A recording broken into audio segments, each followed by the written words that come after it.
ये आपका पेट रोबोट है। ओके। अगर आप घर के लिए यूज़ कर रहे हैं, एट द सेम टाइम ये आपका क्लीनिंग रोबोट है, एट द सेम टाइम आपका एयर क्लीन कर रहा है चलते फिरते पूरे घर की। एज अ स्मार्ट होम आपके पूरे घर के जो वाईफाई के ऊपर चीज़ें हैं वो कंट्रोल कर सकता है ये। इन केस आपके घर में एल्डरली पर्सन है जिनको अपनी दवाइयाँ याद नहीं रहती, तो आप एक मेडिसिन बॉक्स वाला इसके साथ प्लग कर सकते हैं, जो एक मेडिसिन बॉक्स उनके अंदर उनकी सारी मेडिसिन हो और वो टाइमली जाके उन्हें बता दें कि आपने ये मेडिसिन खानी और ये इस वक्त खानी और ये इधर ही पड़ी है। मॉल्स के लिए एज अ ट्रॉली बॉट आप इसको यूज़ कर सकती हैं। एज अ सर्विंग रोबोट ही आपको काम कर सकते हैं, जो ये किचन से आपकी टेबल तक आपको खाना सर्व करे।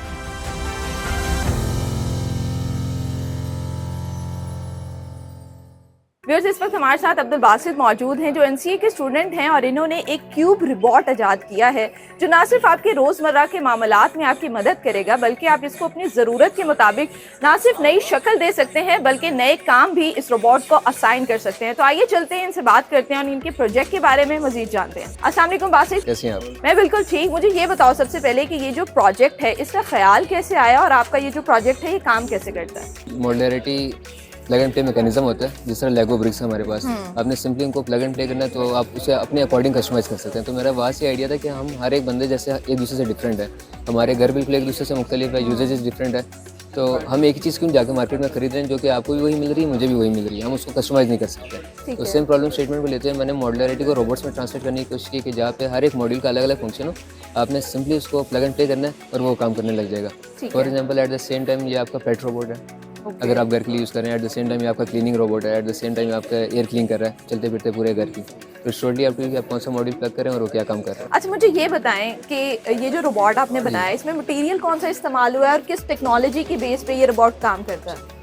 मटेरियल हमारे पास मैं रिसाइकल प्लास्टिक यूज़ कर रहा हूँ। अच्छा। वी हैव डिफरेंट ऑप्शंस, यहाँ पे हमारे पास डिफरेंट पैटर्न्स हैं। हमारा मटेरियल जो रिसाइकल प्लास्टिक है, जो कि डिफरेंट प्लास्टिक के वेस्ट को मिक्स करके बना हुआ है, ठीक है। इसकी जो फ़ायदा मुझे है कि एट द सेम टाइम ये लाइट वेट भी है और एट द सेम टाइम इसकी स्ट्रेंथ भी होती है। अच्छा, तो इस और वजह से मैं रिसाइकल ये प्लास्टिक यूज़ कर कितना रहा सस्टेनेबल है? हूँ, क्योंकि जो ऑलरेडी हम आपके कटलरी वगैरह और आपके स्पूल्स वगैरह हैं जो कि हम वन टाइम कटलरीज वगैरह हैं, ये उन्हीं को रिसाइकल करके आपने बनाया हुआ है और इनके से ख़राब होता है तो आपने सिंपली वापस इसको उतार के देना और वो आपको फिर रिसाइकल करके यही प्लास्टिक दे देंगे। अच्छा, रिपेयर कर देंगे हाँ, आप? रिपेयर करके दे देंगे। ठीक है। अच्छा, अभी यहाँ पर मैं देख रही हूँ कि यहाँ पर कुछ बड़े बॉक्सेस भी मौजूद हैं, लेकिन यहाँ टेबल पे छोटे बॉक्सेस भी हैं।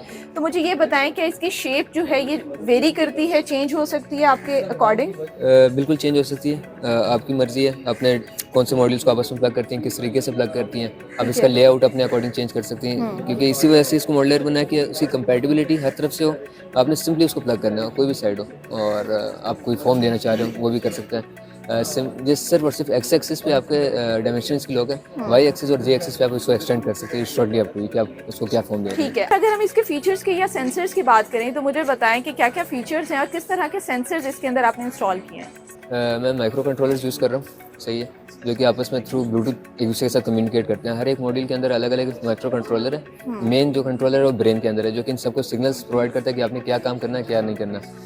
इस टाइम पे इसके अंदर व्हील मॉड्यूल है, हमारे पास बैटरी मॉड्यूल है, 2 व्हील्स मॉड्यूल है, जो कि ब्रेन उनको सिग्नल प्रोवाइड करता है कि आपने कब चलना है और कब नहीं चलना। तो क्या हम इसकी शेप जो है उसको चेंज कर सकते हैं अपने अकॉर्डिंग? आपके ऐसे टास्क है नहीं घर में जिनको मोबिलिटी की जरूरत है। फॉर एग्जांपल आप चाह रहे हैं कि आपकी लाइट्स वगैरह, आपके घर के दरवाजे वगैरह, आपकी जिस तरह का स्मार्ट होम होता है, तो एज अ स्मार्ट होम आपके पूरे घर के जो वाईफाई के ऊपर चीज़ें हैं वो कंट्रोल कर सकता है ये, ठीक है, जिनमें मोबिलिटी की ज़रूरत नहीं है आपको। ओके। अच्छा बासित, अभी आपकी बातों से मुझे ये सुन के लग रहा है कि हम अपनी अकॉर्डिंग इसके अंदर जितने भी फीचर्स हैं उनको तब्दील कर सकते हैं अपनी ज़रूरियात के मुताबिक। तो मुझे ये बताएं कि इसके जो टारगेट ऑडियंस है वो आपने क्या सेट की थी? मेरी जो टारगेट ऑडियंस है वो बच्चों से लेके बूढ़ों तक के वो सब इसको यूज़ कर सकें। बच्चे as a STEM based robotics इससे सीख सकें। आप प्लग एंड प्ले मैकेनिज्म वो होता है कि उन्हें रोबोट्स का पता चले कि अच्छा किस तरीके से चीज़ें काम करती है। और प्रोफेशनल यूज़ में अगर आप घर के लिए देख रही हैं तो एज अ क्लीनिंग रोबोट ये काम कर रहा है। एज अ टॉय रोबोट आप उसको यूज़ कर सकती हैं। एट द सेम टाइम ये आपके चलते फिरते पूरे घर की एयर क्लीन कर सकता है, सही है। इन केस आपके घर में एल्डरली पर्सन हैं जिनको अपनी दवाइयाँ याद नहीं रहती, तो आप एक मेडिसिन बॉक्स वाला इसके साथ प्लग कर सकते हैं, जो एक मेडिसिन बॉक्स उनके अंदर उनकी सारी मेडिसिन हो और वो टाइमली जाके उन्हें बता दें कि आपने ये मेडिसिन खानी और ये इस वक्त खानी और ये इधर ही पड़ी है। और अगर हम घर के सिनेरियो से निकलें तो मॉल्स के लिए एज अ ट्रॉली बॉट आप इसको यूज़ कर सकती हैं। एज एन एडवर्टाइजिंग स्क्रीन, जो कि चलते फिरते पूरे मॉल्स में डिफरेंट ब्रांड्स के एडवर्टाइजिंग करें। अगर हम मॉल से निकले रेस्टोरेंट्स पे आते हैं एज अ सर्विंग रोबोट ही आपको काम कर सकता है, जो कि किचन से आपकी टेबल तक आपको खाना सर्व करे। अच्छा बासित, मुझे ये बताएं कि इसकी कनेक्टिविटी का क्या सीन है? क्या इसको मोबाइल फ़ोन से हम कंट्रोल करते हैं या इसके अंदर जो टास्क हैं उनको इंस्टॉल किया जाएगा? एट दिस स्टेज हम इसको थ्रू मोबाइल कंट्रोल करें, क्योंकि हम डिज़ाइन के स्टूडेंट्स हैं। ये हमारे एक्स्ट्रा क्लास में आता है कि हम इसको बना रहे थे, ठीक है। तो अगर ये प्रोडक्शन में जाए, ये टोटली ऑटोनोमस होगा। आप अपनी वॉइस के थ्रू इसको कंट्रोल करेंगे। आपने उससे बोलना है कि अच्छा फॉलो मी, तो उसको आप फॉलो करने लग जाएगा। आप कहेंगे रुक जाओ तो वो रुक जाएगा। अच्छा, जिस तरीके से अलेक्सा वर्क करता है Alexa ये उस वगैरह तरह उस तरह काम करेगा। ठीक है। बिल्कुल। अच्छा बासित, मुझे ये बताएं कि इसकी फ़िलहाल जो प्राइस है वो क्या है एक कंज्यूमर के लिए? एज यू नो कि हमारा रोबोट मॉड्यूलर रोबोट है, तो हर एक मॉड्यूल्स की अलग अलग प्राइस है। लेकिन एट दिस स्टेज जो हमने मॉड्यूल्स बिल्ड किए हैं, जिसमें 2 व्हील्स मॉड्यूल है, एक बैटरी है और एक आपका ब्रेन वाला मॉड्यूल है, जो कि इन सबको सिंगल प्रोवाइड करता है।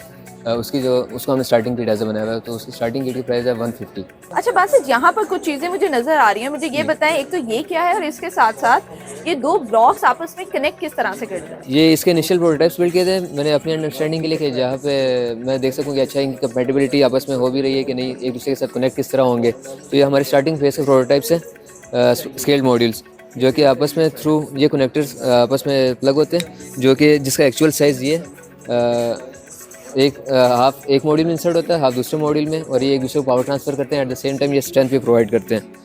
और अगर आपने इनकेस बैटरी वाले मॉड्यूल को चार्ज करना है, तो ये अडॉप्टर है, अब उसके साथ आप उसको चार्ज करते हो। और ज़रूरी नहीं है कि आप बैटरी वाले मॉड्यूल में इसको प्लग करें, आप कहीं भी प्लग करें, क्योंकि यूनिवर्सल पावर सिस्टम एक रन कर रहा है, तो ये बैटरी को ही चार्ज करेगा। अच्छा बासित, मुझे दिखाइएगा कि आपका ये जो रोबोट है ये वर्क किस तरह से करता है।